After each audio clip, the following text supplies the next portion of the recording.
10,000 ವರ್ಷದ ಇತಿಹಾಸ ಇರತ್ತ ಈ ಭಾರತೀಯ ಕೃಷಿ ಇವತ್ತು ಎತ್ತ ವಿಚಿತ್ರ ಅಂತಂದ್ರೆ ಕೇವಲ 60-70 ವರ್ಷದ ಇಸ್ರೇಲನ್ನ ನಾವು ಮಾದರಿಯಾಗಿ ಮಾಡ್ಕೊಳ್ಳೋದಕ್ಕೆ ಹೊರಟಿದ್ದೀವಿ, ಚೀನಾನ ಮಾದರಿಯಾಗಿ ಮಾಡ್ಕೊಳ್ಳೋದಕ್ಕೆ ಹೊರಟಿದ್ದೀವಿ. ಆದರೆ ಅವರಿಗೆ ಈ ಪೂರ್ವ ಇತಿಹಾಸ ಆ ದೇಶಗಳಿಗಿಲ್ಲ. ಪಾಶ್ಚಿಮಾತ್ಯ ಕೃಷಿ ಮತ್ತು ಭಾರತೀಯ ಕೃಷಿಗೆ ಇರೋಂಥ ವ್ಯತ್ಯಾಸಗಳನ್ನ ಅವಲೋಕನ ಮಾಡೋದಕ್ಕಾಗೇನೆ ಸರ್ ಓವರ್ಡ್ ಅಂತೇಳಿ ಒಬ್ಬ ವಿಜ್ಞಾನಿ ಬರ್ತಾನೆ ಭಾರತಕ್ಕೆ. ಅಷ್ಟು ಸಮೃದ್ಧಿಯಾಗಿತ್ತು ಈ ನಾಡು. ಅಷ್ಟೊತ್ತಿಗಾಗಲೇ ಪಾಶ್ಚಿಮಾತ್ಯ ದೇಶಗಳು ಅವನತಿ ಹಂತಕ್ಕೆ ಹೋಗ್ತಾ ಇದ್ದು. ಆಗ ಓವರ್ಡ್ ಬಂದು ಈ ಭಾರತದ ಕೃಷಿ ಬಗ್ಗೆ ಅವಲೋಕನ ಮಾಡ್ತಾ ಹೋದಾಗ ಇಲ್ಲಿ ಇದ್ದಂಥ ವೈವಿಧ್ಯತೆನ ನೋಡಿ ಕಾಡಿನ ಮಣ್ಣಿಗೂ ಈ ಕೃಷಿಕರ ಮಣ್ಣಿಗೂ ಯಾವುದೇ ಥರದ ವ್ಯತ್ಯಾಸ ಇಲ್ಲ, ಇದು ಜನ ಜಾನುವಾರುಗಳ ಆಶ್ರಯದ ಕೆಲಸ, ಹಾಗಾಗಿ ಈ ಪರಂಪರೆ ಉಳಿಬೇಕು ಅಂತೇಳಿ ಹೇಳ್ತಾ ಪಾಶ್ಚಿಮಾತ್ಯರು ನಮ್ಮನ್ನ ಇವರನ್ನು ಅನುಸರಿಸ್ರಿ ಅಂತೇಳಿ ರೆಕಮೆಂಡ್ ಮಾಡ್ತಾರೆ.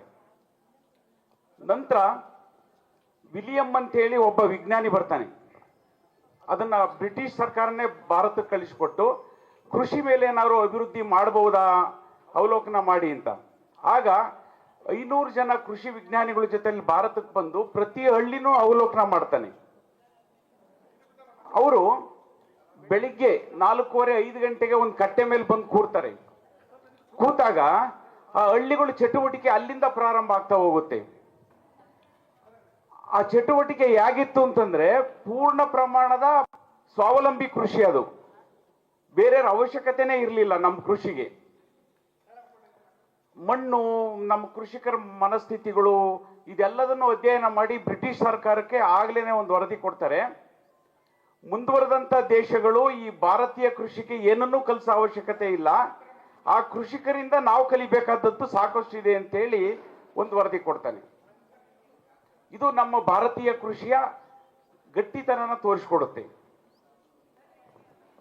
ಸ್ವತಂತ್ರ ಬರುತ್ತೆ ನಮಗೆ. ಸ್ವತಂತ್ರ ಬಂದ ಮೇಲೆ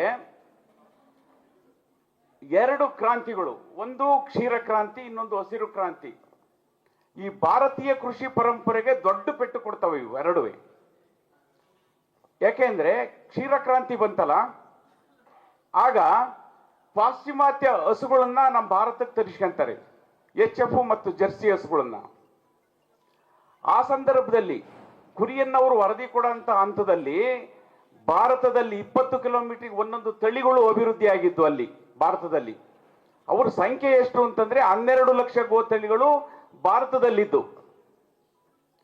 ಕ್ಷೀರ ಕ್ರಾಂತಿ ಬಂದ ಮೇಲೆ ಹಾಲಿನ ಉತ್ಪಾದನೆ ಹೆಚ್ಚಾಯಿತು. ಹೆಚ್ಚಾದಂಗೆ ನಮ್ಮ ದೇಶೀಯ ಹಸುಗಳೇನಿದ್ದು ಅಷ್ಟು ಹಸುಗಳು ನಾಶವಾದವು. 12 ಲಕ್ಷ ಹಸುಗಳಲ್ಲಿ ಇವತ್ತು 1986ರಲ್ಲಿ ಒಂದು ಸರ್ವೆ ಮಾಡಿಸುತ್ತೆ ಇಂಡಿಯನ್ ಗೌರ್ಮೆಂಟು, ಕೇವಲ 37 ತಳಿಗಳು ಮಾತ್ರ ಭಾರತದಲ್ಲಿ ಉಳಿದಿದೆ. ಇನ್ನು ಅಷ್ಟು ಸಂಖ್ಯೆಯ ತಳಿಗಳು ನಾಶವಾಗುವುದು. ಇದು ಒಂದು ಹಂತದ ಪೆಟ್ಟು. ಎರಡನೇದು ಹಸಿರು ಕ್ರಾಂತಿ. 1965ರಲ್ಲಿ ಹಸಿರು ಕ್ರಾಂತಿ ಬರುತ್ತೆ. ಸ್ವಾಮಿನಾಥನ್ ಕೊಟ್ಟಂತ ಕಾರಣ ಏನು ಅಂತಂದ್ರೆ ಭಾರತೀಯ ಬೆಳವಣಿಗೆ ಆಗ್ತಿರೋಂಥ ಈ ಭಾರತಕ್ಕೆ ನಮ್ಮ ದೇಶೀಯ ಕೃಷಿನಲ್ಲಿ ಕೃಷಿ ಮಾಡಿದ್ರೆ ನಮಗೆ ಆಹಾರದ ಸಮಸ್ಯೆ ಆಗುತ್ತೆ, ಈ ಕಾರಣಕ್ಕಾಗಿ ನಾವು ಪಾಶ್ಚಿಮಾತ್ಯ ಕೃಷಿನ ಅನುಸರಿಸಬೇಕು ಅಂತೇಳಿ ವರದಿ ಕೊಟ್ಟು ಹೈಬ್ರಿಡ್ ಬೀಜಗಳನ್ನ ಭಾರತಕ್ಕೆ ತರಿಸ್ತಾರೆ. ಭತ್ತದ ತಳಿಗಳು ನಮ್ಮಲ್ಲಿ ಎಷ್ಟಿದ್ದು ಅಂತಂದ್ರೆ 4 ಲಕ್ಷ ಭತ್ತದ ತಳಿಗಳಿದ್ದು. ಇದು ಅಥರ್ವಣ ವೇದದಲ್ಲಿ ದಾಖಲೆ ಆಗಿದೆ. 4 ಲಕ್ಷ ಭತ್ತದ ತಳಿಗಳಲ್ಲಿ ಇವತ್ತು ಕೇವಲ ಎಣಿಕೆ ಮಾಡುವಷ್ಟು ತಳಿಗಳು ಮಾತ್ರ ಉಳಿದು. ಹತ್ತಿ ನಮ್ಮದು, ಬದನೆ ನಮ್ಮದು, ಇದೆಲ್ಲದಕ್ಕೂ BT ಬಂತು ನಮಗೆ. BT ಹತ್ತಿ ಬಂತು, BT ಬದನೆ ಬಂತು. ಇಷ್ಟೆಲ್ಲ ಆಗಿದ್ರೆ ಏನೂ ಆಗ್ತಿರ್ಲಿಲ್ಲ. ಆದ್ರೆ ಇನ್ನೊಂದು ಅನಾಹುತ ಆಯಿತು. ಈ ದೇಶೀಯ ಬೀಜಗಳಿಗೂ ವಾತಾವರಣದ ಅವಲಂಬನೆ ಇತ್ತು, ಆದರೆ ಹೈಬ್ರಿಡ್ ಬೀಜಗಳಿಗೆ ಪರಿಪೂರ್ಣವಾದಂಥ ಪರಾವಲಂಬನೆ ಇತ್ತು. ಆ ಕಾರಣಕ್ಕಾಗಿ ನೀರು ಬೇಕಾಯಿತು. ಪಂಜಾಬಲ್ಲಿ ಗೋಧಿ ಬೆಳೀತಾ ಇದ್ರಲ್ಲ, ಅದು ಹಿಂಗಾರಲ್ಲಿ ಬೆಳೀತಾ ಇದ್ರು. ಆ ಹಿಂಗಾರಲ್ಲಿ ಬೆಳೆಯುವಂಥ ಗೋಧಿ ಕೇವಲ ಇಬ್ಬನಿಗೆ ಬರ್ತಾ ಇತ್ತ. ಗೋಧಿ ಮುಂಗಾರಲ್ಲಿ ದ್ವಿದಳ ಧಾನ್ಯದ ಬೆಳೆಗಳನ್ನು ಬೆಳೆಯೋರು, ಹಿಂಗಾರಲ್ಲಿ ಗೋಧಿ ಬೆಳೀತಾ ಇದ್ರು. ಅಲ್ಲಿಗೆ ಮೆಕ್ಸಿಕನ್ ಗೋಧಿನ ತಂದುಕೊಟ್ರು. ನೀರು ಬೇಕಾಯಿತು. ಅಲ್ಲಿದ್ದಂಥ ವಿದ್ಯುತ್ತಿಗೆ ಕಟ್ಟಿದಂಥ ಅಣೆಕಟ್ಟಿನ ನೀರು ಸಾಕಾಗ್ಲಿಲ್ಲ, ಮತ್ತು 3 ಅಣೆಕಟ್ಟುಗಳು ಸ್ಟಾರ್ಟ್ ಆದವು.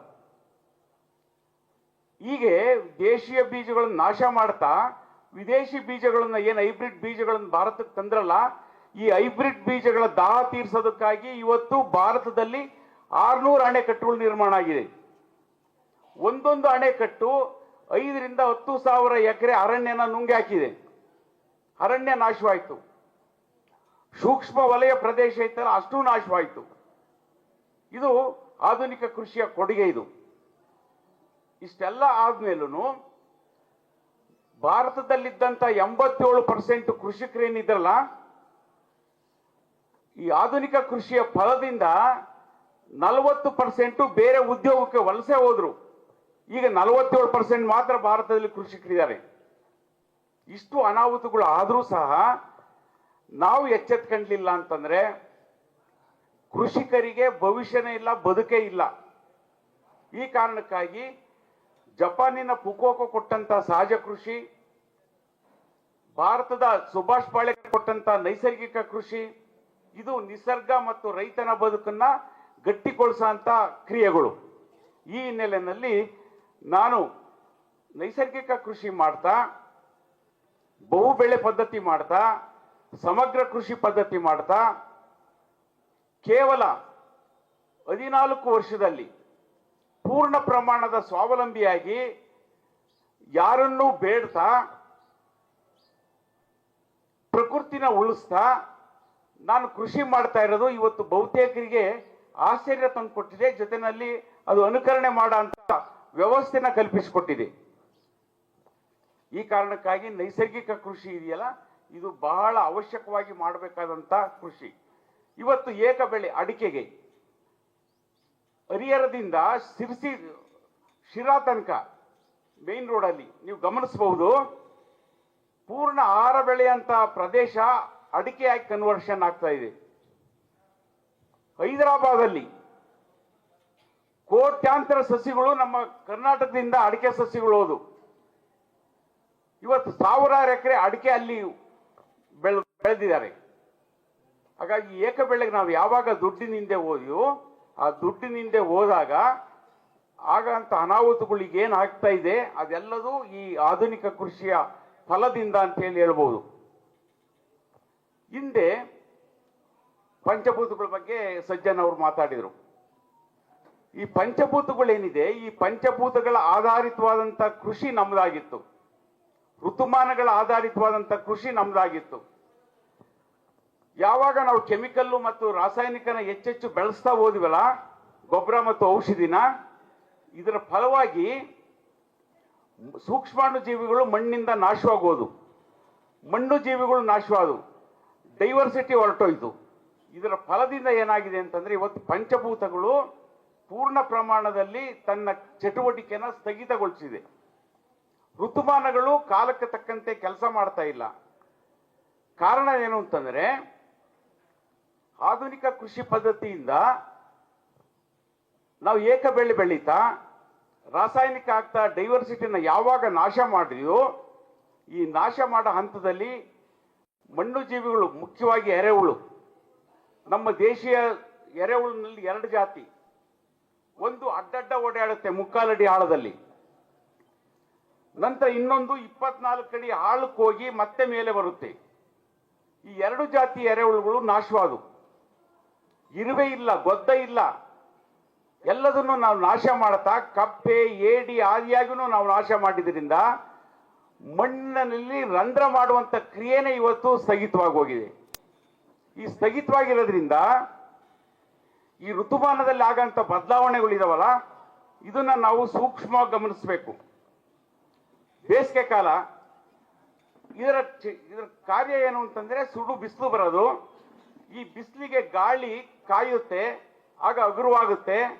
ಹಗುರವಾದಂಥ ಸಂದರ್ಭದಲ್ಲಿ 2.75 3 ಕಾಲರ ಹೊತ್ತಿಗೆ ಒಂದು ಸುಂಟ್ರು ಗಾಳಿ ಬರುತ್ತೆ. ಆ ಸುಂಟ್ರು ಗಾಳಿ ಇಡೀ ಭೂಮಂಡಲದ ಮೇಲಿದ್ದಂಥ ಎಲ್ಲ ಸೇಂದ್ರಿಯ ಮಣ್ಣನ್ನ ತಗೊಂಡೋಗಿ ನಭೋಮಂಡಲಕ್ಕೆ ಬಿಟ್ಕೊಳ್ಳುತ್ತೆ. ಇದು 4 ತಿಂಗಳು ಸತತವಾಗಿ ಕೆಲಸ ಮಾಡ್ಕೊಳ್ಳುತ್ತೆ. ಎರಡನೇದು ಋತುಮಾನ ಮಳೆಗಾಲ. ಈ ಮಳೆಗಾಲ ಬಂದಾಗ ಸೇಂದ್ರಿಯ ಮಣ್ಣನ್ನ ಏನ್ ನಭೋಮಂಡಲಕ್ಕೆ ಬಿಟ್ಕೊಂಡಿತ್ತು ಅಷ್ಟು ಮಣ್ಣನ್ನ ನೀರಿನ ಹನಿ ಜೊತೆನಲ್ಲಿ ಮತ್ತೆ ವಾಪಸ್ ಭೂಮಿ ಕಳಿಸುತ್ತೆ. ಆ ಭೂಮಿಗೆ ಬಂದದ್ದನ್ನ ಎರೆಹುಳುಗಳು ಏನ್ ರಂಧ್ರ ಮಾಡಿದ್ವಲ್ಲ, ಆ ರಂಧ್ರದ ಮೂಲಕವಾಗಿ ನೀರು 50 ಭಾಗ ಈ ಸೇಂದ್ರಿಯ ಮಣ್ಣು ಮತ್ತೆ ಅಂತರ್ಜಲಕ್ಕೆ ಸೇರುತ್ತೆ. ಇದು ನಿರಂತರವಾಗಿ 4 ತಿಂಗಳು ಕೆಲಸ ನಡೆಯುತ್ತೆ. ಇನ್ನು ಚಳಿಗಾಲ, ಉತ್ತರೆ ಮಳೆಯ ಕೊನೆ ಪಾದದಿಂದ ಚಳಿಗಾಲ ಸ್ಟಾರ್ಟ್ ಆಗುತ್ತೆ. ಈ ಚಳಿಗಾಲದ ಹಂತದಲ್ಲಿ ಕೇಶಾಕರ್ಷಕ ಶಕ್ತಿಯಿಂದ ನೀರು ಅಂತರ್ಜಲ ಮೇಲ್ಮುಖವಾಗಿ ಉಕ್ಕದಕ್ಕೆ ಪ್ರಾರಂಭ ಮಾಡುತ್ತೆ. ಆ ಉಕ್ಕದಕ್ಕೆ ಪ್ರಾರಂಭ ಆದಾಗ ಕೆಳಗಡೆ ಹೋದಂತ ನೀರಿನ ಜೊತೆನಲ್ಲಿ ಹೋದಂತ 50 ಭಾಗ ಪೋಷಕಾಂಶ ಎಗೇನ್ ಮೇಲೆ ಬರಕ್ಕೆ ಪ್ರಾರಂಭ ಮಾಡುತ್ತೆ. ಇದೇ ಹಂತದಲ್ಲಿ ನಮ್ಮ ದೇಶೀಯ ಮರಗಳು ಏನಿದೆ ಅದೆಲ್ಲದು ಎಲೆ ಉದುರಿಸ್ಕೊಂಡು ಮುಚ್ಚಿಗೆ ಮಾಡ್ಕೊಂಡಿರುತ್ತೆ. ಚಳಿಗಾಲದಲ್ಲಿ ಬಂದಂತ ತೇವಾಂಶ ಮತ್ತು ಪೋಷಕಾಂಶನ ಕಾಪಾಡ್ಕೋಬೇಕು ಅಂತೇಳಿ ಇದು ನಿಸರ್ಗದತ್ತವಾಗಿ ಮಾಡ್ಕೊಂಡ್ರಂತ ಮುಚ್ಚಿಗೆ. ಈ ಮುಚ್ಚಿಗೆಯ ತಳಭಾಗದಲ್ಲಿ ತೇವಾಂಶ ಮತ್ತು ಪೋಷಕಾಂಶ ಉಳಿಕೆಯಾಗಿ ಮತ್ತೆ ಮುಂದಿನ 4 ತಿಂಗಳಿಗೆ ಬೇಕಾಗುವಷ್ಟು ಆಹಾರ ಮತ್ತು ನೀರು ಅಲ್ಲಿ ಶೇಖರಣೆ ಆಗ್ತಾ ಹೋಗುತ್ತೆ. ಇದು ನಿಸರ್ಗದ ಕ್ರಿಯೆ. ಈ ನಿಸರ್ಗದ ಕ್ರಿಯೆಯನ್ನು ಅರ್ಥ ಮಾಡ್ಕೊಂಡು ನಾವು ಕೃಷಿ ಮಾಡಿದ್ದೆ ಆದ್ರೆ ಖರ್ಚೇ ಬೇಡ. ಪ್ರಾರಂಭದ ಒಂದು 3 ವರ್ಷ ಸುಭಾಷ್ ಪಾಳೇಕರ್ ಇದ್ರ ಬಗ್ಗೆ ಅಧ್ಯಯನ ಮಾಡುವಾಗ ಅವರು ಬುಡಕಟ್ಟು ಜನಾಂಗದವರು ಕೃಷಿ ಮಾಡ್ತಾ ಇದ್ದದನ್ನ ಅವಲೋಕನ ಮಾಡುವಾಗ ಶಿವರಾತ್ರಿ ಆದ ಮೇಲೆ ಹುಣ್ಣಿಮೆ ಬರುತ್ತಲ್ಲ, ಆ ಹುಣ್ಣಿಮೆ ದಿನ ಒಂದು ದೇಶೀಯ ಹಸು ಕೊಡಂತ 2 ಕೆಜಿ ಸಗಣಿ, 2 ಲೀಟರ್ ಗಂಜಲ, ಇದನ್ನ 10 ಲೀಟರ್ ನೀರಿಗೆ ಹಾಕಿ ಒಂದೊಂದು ಮಡ್ಕೆನ 2 ಅಡಿ ಆಳಕ್ಕೆ ಊತ ಹಾಕವ್ರಂತೆ ಒಂದೊಂದು ಎಕರೆಗೆ. ಆಗ ನಂತರ ಯುಗಾದಿ ಆದ್ಮೇಲೆ ಒಂದು ಹೊಸ ಮಳೆ ಬರುತ್ತಲ್ಲ, ಆ ಹೊಸ ಮಳೆ ಬಂದಂತ ಸಂದರ್ಭದಲ್ಲಿ ಅದನ್ನು ತೆಗೆದು 200 ಲೀಟರ್ ನೀರಿಗೆ ಮಿಕ್ಸ್ ಮಾಡಿ 1 ಎಕರೆಗೆ ಚೆಲ್ಲಿ ಉಳುಮೆ ಮಾಡೋದಕ್ಕೆ ಪ್ರಾರಂಭ ಮಾಡೋರು. ಆಗ ಅದರಲ್ಲಿ ಏನಿದೆ ಅಂತ ನೋಡಿದಾಗ ಕಾಡಿನ ಮಣ್ಣಲ್ಲಿದ್ದಂತ ಸೂಕ್ಷ್ಮಾಣು ಜೀವಿಗಳು ಈ ಮೊಡಕೆನಲ್ಲಿ ಉತ್ಪಾದನೆ ಆಗಿದೆ. ಆಗ ಅದರ ಮೂಲ ಯಾವುದು ಅಂತ ಹುಡುಕಿದಾಗ ಅದು ದೇಶೀಯ ಹಸುವಿನ ಸಗಣಿ ಅಂತ ಗೊತ್ತಾಗುತ್ತೆ. ಆಗ ಸುಭಾಷ್ ಪಾಳೇಕರ್ ದೇಶೀಯ ಹಸುಗಳು ಮತ್ತು ಎಚ್.ಎಫ್ ಹಸುಗಳು, ಕುದುರೆ, ಕತ್ತೆ ಇದರ ಎಲ್ಲ ಮಲದ ಮೇಲೆ ಅಧ್ಯಯನ ಮಾಡಿದಾಗ ದೇಶೀಯ ಹಸುವಿನ ಸಗಣಿನಲ್ಲಿ ಮಾತ್ರ ಈ ಜೀವಾಣುಗಳು ವೃದ್ಧಿ ಆಗ್ತವೆ ಅಂತ ಗೊತ್ತಾಯ್ತು.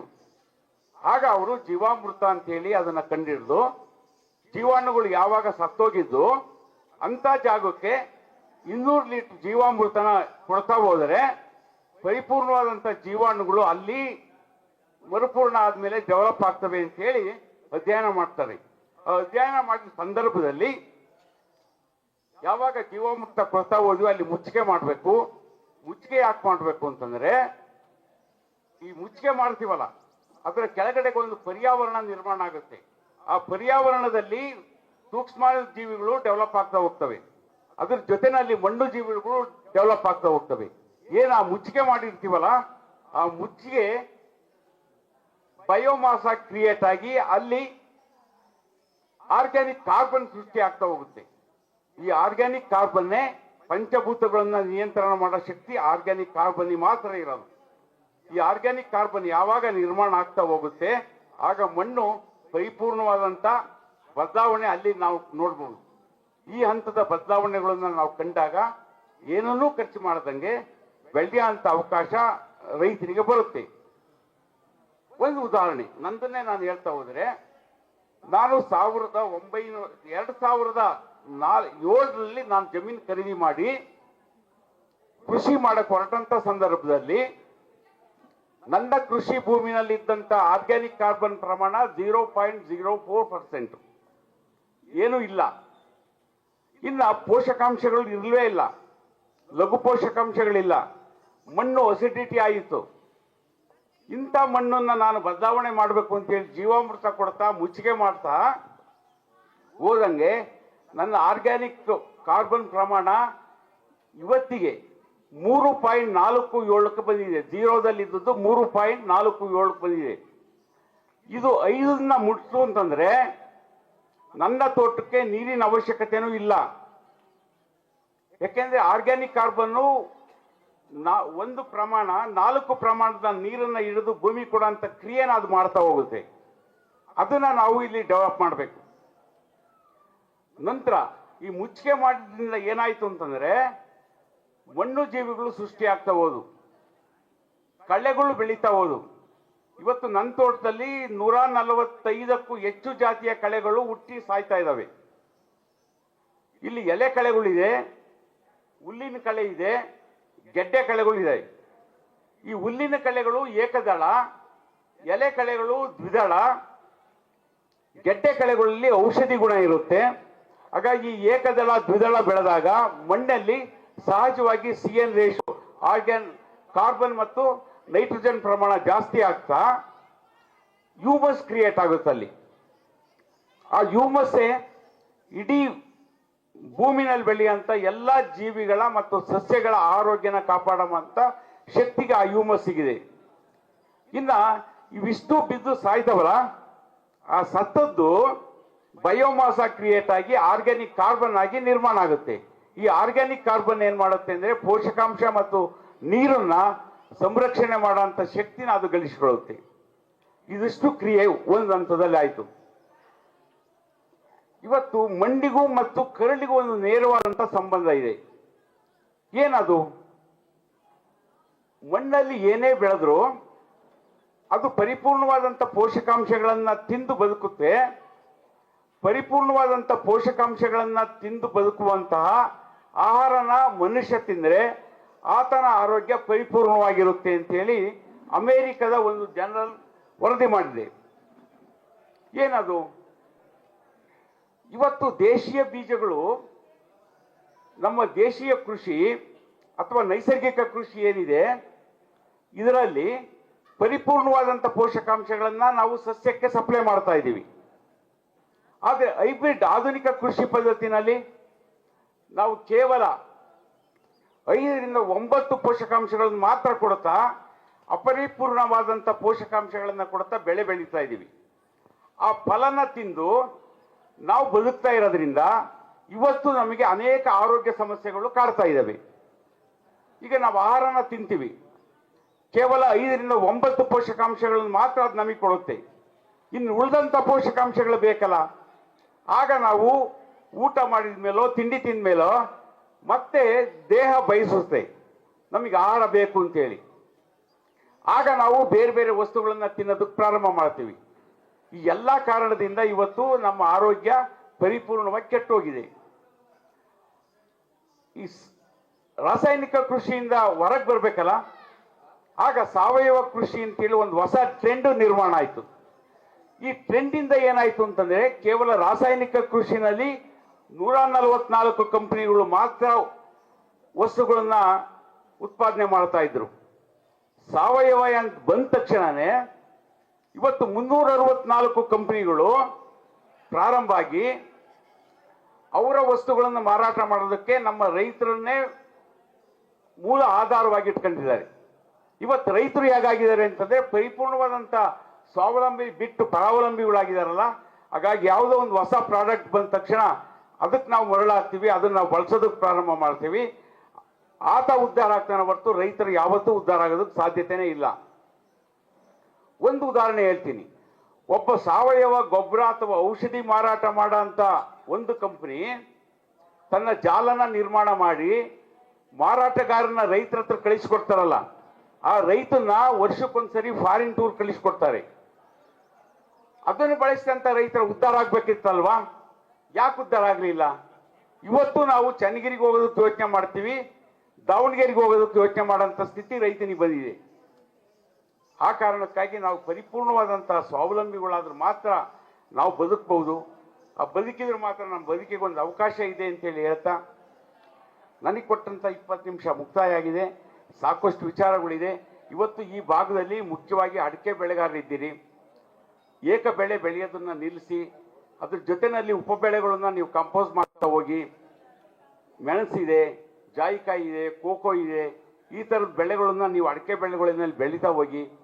ಇನ್ನು ಬರಡು ಭೂಮಿನಲ್ಲಿ ಸಜ್ಜನೆ ಹೇಳಿದಂತೆ ನೀವು ಬೇಲ ಬೆಳೀರಿ, ಹಲಸು ಬೆಳೀರಿ. ಹಾಗಾಗಿ ಮರ ಆಧಾರಿತವಾದಂಥ ಕೃಷಿ ಮಾಡಿದರೆ ನಮ್ಮ ಬದುಕು ಸುಸ್ಥಿರವಾಗುತ್ತೆ. ಇಲ್ಲ ಅಂತಂದರೆ ಇನ್ನು ಕೇವಲ 10 ವರ್ಷ ವಿಶ್ವಸಂಸ್ಥೆ ಒಂದು ವರದಿ ಕೊಟ್ಟಿದೆ. 2040 ನಾವು ಕೆಮಿಕಲ್ ಫಾರ್ಮಿಂಗ್ ಅನ್ನ ನಾವು ಕಡಿಮೆ ಮಾಡದೇ ಇದ್ರೆ 60% ಮಣ್ಣು ಕೃಷಿಗೆ ಯೋಗ್ಯನೇ ಅಲ್ಲ, ಆಹಾರ ಬೆಳೆ ಬೆಳೆಯೋದಕ್ಕೆ ಸಾಧ್ಯತೆನೇ ಇಲ್ಲ ಅಂತ ಹೇಳಿದೆ. ಇದು ಒಂದು ಹಂತ ಆಯಿತು. ಇನ್ನು ಎರಡನೇ ಹಂತ, ಇವತ್ತು ಯಾವಾಗ ಕಾರ್ಬನ್ ಡೈಆಕ್ಸೈಡ್ ಪ್ರಮಾಣ ಹೆಚ್ಚಾಗ್ತಾ ಇದೆ ಈ ಭೂಮಿನಲ್ಲಿ, ಹೆಚ್ಚಾಗ್ತಾ ಇರೋದ್ರ ಪರಿಣಾಮ ಏನಾಗಿದೆ ಅಂತಂದ್ರೆ 274 ppm ಇರಬೇಕಾದಂತ ಕಾರ್ಬನ್ ಡೈಆಕ್ಸೈಡು ಇವತ್ತು ಎಷ್ಟಾಗಿದೆ ಅಂತಂದ್ರೆ 486% ಜಾಸ್ತಿ ಆಗಿದೆ. ಇನ್ನು 10% ಜಾಸ್ತಿ ಆದ್ರೆ ಇಡೀ ಪ್ರಪಂಚದ ಎಲ್ಲಾ ನೀರ್ಗಲ್ಲುಗಳು ಕರಗೋಗುತ್ತೆ. ನೀರ್ಗಲ್ಲುಗಳು ಕರಗೋದ್ಮೇಲೆ ಭೂಮಿ ಏನು 1/3 ಭಾಗ ಇದೆಯಲ್ಲ, ಮತ್ತೆ 3 ಭಾಗ ನೀರು ಮುಳುಗಡೆ ಆಗುತ್ತೆ. ಆಗ ನಾವು ಬದುಕದೆಲ್ಲಿ? ಹಾಗಾಗಿ ಇವತ್ತು ನಾವು ಕೃಷಿಯಿಂದ ನಾವು ಪರಿಸರಕ್ಕೆ ಹಾನಿ ಮಾಡ್ದಂಗೆ ನೈಸರ್ಗಿಕವಾಗಿ ನಾವು ಕೃಷಿ ಮಾಡಿದ್ದೆ ಆದರೆ ನಾವು ಪೂರ್ಣ ಪ್ರಮಾಣದಲ್ಲಿ ಸ್ವಾವಲಂಬಿಗಳಾಗ್ತೀವಿ. ಆಗ ನಮ್ಮ ಬದುಕಿದೆ ಅಂತೇಳಿ ಹೇಳ್ತಾ ಈ ಕೊಟ್ಟಂತ ಅವಕಾಶಕ್ಕೆ ಪರಮ ಪೂಜ್ಯರಿಗೆ ವಂದಿಸುತ್ತಾ ನಾನು ಮಾತು ಮುಗಿಸ್ತಾ ಇದ್ದೀನಿ. ಎಲ್ರಿಗೂ ನಮಸ್ಕಾರ.